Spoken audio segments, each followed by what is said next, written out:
If Liverpool do this on Wednesday night against Galatasaray, there is no way that we can lose. So we all know, obviously, we lost 1-0 in the first leg against Galatasaray, and obviously it's not what we wanted. I don't know how we managed to lose to them again 1-0. Obviously, it was at their stadium. They have a decent crowd. They're booing whenever we get the ball.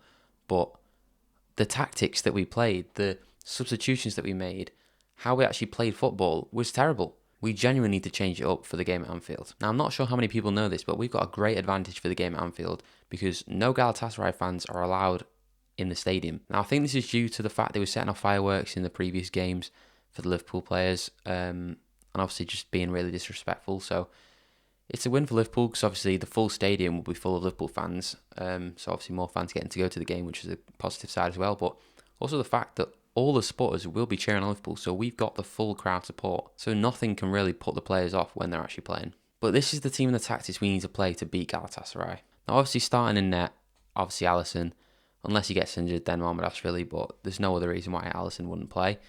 Left back, I think we've got to go Andy Robertson just for the experience. We've seen how he played the last few games. Obviously, Kirk has played on the weekend, and obviously we've seen how that turned out. We drew against Tottenham. I just think the experience that Robertson's got, especially in Champions League, I think we need him at left back.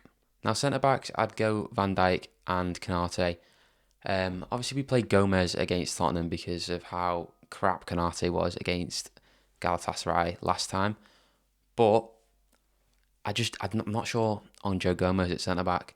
I think, personally, he plays better at right-back. But we've obviously got Frimpong back now. So I do want to see Frimpong at right-back. I don't want to see Szoboszlai at right-back again. I do not get the reasoning of why Slot plays one of our best players at right back. I get Szoboszlai plays good there. I get he fits there for when we need him. But he's one of our best players. Why are we playing him right back? He is a natural fitted cam and centre midfielder. Don't play him right back. So into the midfield, I'm going to play a bit of a one central defensive midfielder and then two centre mids. So that defensive midfielder is Ryan Gravenberch. I'm not sure who else we could play other than McAllister maybe. But I think Gravenberch is the better player. Then for the two centre mids, I'm going with Dominic Szoboszlai and Florian Wirtz. I think Wirtz is more suited to a sort of centre midfield position rather than being on the left. Obviously, he plays great when he's on the left, but I think being in the centre is where he needs to be. And then Szoboszlai, he's got to be starting, obviously, but he's got to be starting in the midfield for me. I don't want to see him at right back, as I've just said. Now, left wing, this is where things get a bit different, and I highly doubt this is going to happen. But we need Rio and Gamoa starting left wing. We've seen what he did against Tottenham. He was tearing their defence to shreds. He was the only one that was pushing forward with the ball, not afraid to take defenders on. We need a player like that in our team to get in, put the crosses in, take players on, dribble people, and he actually has shots on goal as well. When Gakpo plays, he does the same thing as we all know. He cuts in and shoots, and it often either keeper saves it or it goes wide. We can't keep doing that with Gakpo. I know Slot loves him, but we can't keep playing him. And then when we finally do put Rio and Guerrero left wing, why are we playing Gakpo striker? I just don't get it. We did it against Tottenham, didn't work, and somehow Gakpo still survived till the 80-something minute. How? So then obviously, striker, we're going Ekitike. I think Isak's actually back in training, which is a really good sign.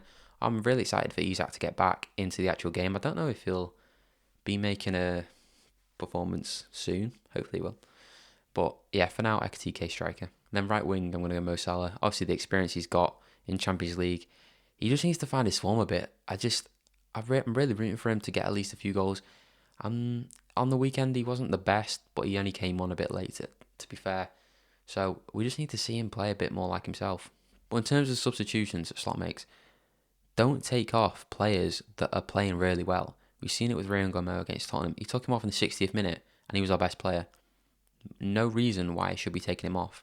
The only players that I think should be coming on is Curtis Jones for possibly a midfielder, and then maybe Chiesa, Gomez, other players like that can just, maybe when we've got a goal, helping us to just secure that win and not like Tottenham again. I keep bringing up Tottenham, dropping the points and us losing the game or drawing the game.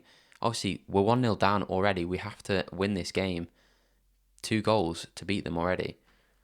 We can't. A draw won't be good enough. We'll be out. We can't keep doing this. But there's obviously the question I've seen a bit going around recently.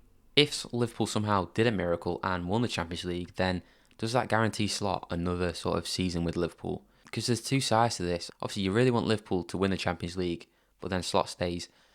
Obviously, I choose Liverpool win the Champions League because you never know what can happen. Slot can change his tactics, he can change anything.